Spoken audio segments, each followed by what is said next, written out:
A slowdown in ad sales has led to layoffs across the media industry, with big companies like Alphabet, Spotify, and Amazon starting the year with cuts. Disney just yesterday announcing that it's laying off 7,000 workers, and employees at Comcast, NBC, and MSNBC are staging walkouts as a result of layoffs. So our next guest, though, running a media company that's seeing growth despite all of these macro headwinds. For that, we want to bring in Datavio Samuels, REVOLT CEO. Datavio, it's great to have you on set. Thanks so much for joining us today. Thank you for having me. Good to be here. Well, we just laid out that it certainly is a very challenging environment for media companies right now. Your company, though, seems to be growing despite all of these headwinds. How so?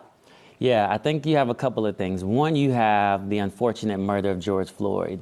And once it happens, you have lots of advertisers that come out and make commitments, right? $350 billion committed to Black entrepreneurs, Black suppliers, Black media. And so what we have on our side is tailwinds. But when you look on top of that, what you have is REVOLT, which is an incredible company. You're talking about the only Black-owned media company with a global icon on top like Sean Diddy Combs. We're one of the only video-first media properties that exist in the Black-owned media space, and we are in partnership with hip-hop. And so we always say, in the same way that hip-hop dominated the audio space, we believe that hip-hop is going to dominate the video space. And so we have built the #1 hip-hop platform in the world when it comes to the video space. We are the home to the biggest conversations in Black culture and hip-hop culture. And we've created this incredible, expansive ecosystem for Black creators who play in our world. And the last thing I'll give you is just an example. One of my favorite examples is we have a show called Carisha Please. And every time Carisha Please airs, she is top 5 trending on Twitter. She is top 5 trending on YouTube. She's #1 on Apple Podcasts in the music category, and then also top 5 in Apple Podcasts globally. How essential is social media for you when it comes to not just traditional media, streaming media? Is social media the most important currency right now?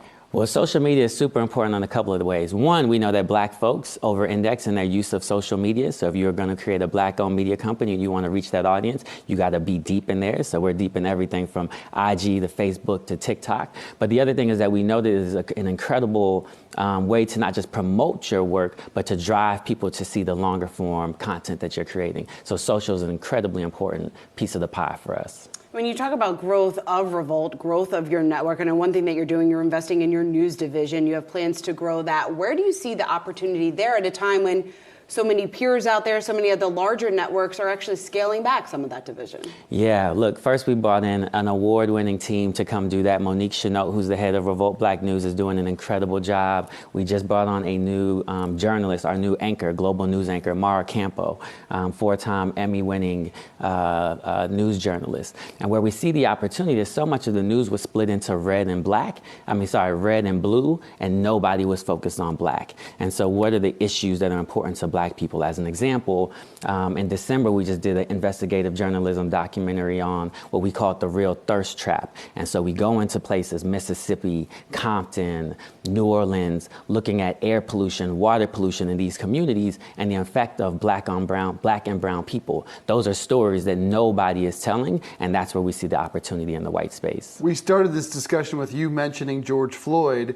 What about Tyre Nichols? What has that done for the niche that you are clearly taking advantage of and trying to create content for? Yeah, so back to the importance of having a Black news division with a Black news perspective. I think what it allows us to do is tell the story from a very different perspective from what you're seeing in other places. Where I'll say that I'm disappointed is where you saw advertisers kind of come to the forefront with George Floyd, they've been much more quiet around Tyre Nichols. And again, I think that is a function of them seeing it as something that they're viewing as Black on Black, but that's not really what it is. The problem that we have in this country is with cop culture, right? And so if you take the history back into policing, there were these things called slave patrols. They were out there capturing slaves. There were absolutely Black people who were there helping to capture slaves. And so again, the issue is not about the 4 or 5 people who got it done. It's about cop culture in general and the systemic issues that exist in that world. You guys are about to turn 10 years old. Yeah. Is there an enduring lesson that Sean Combs has taught you that's kind of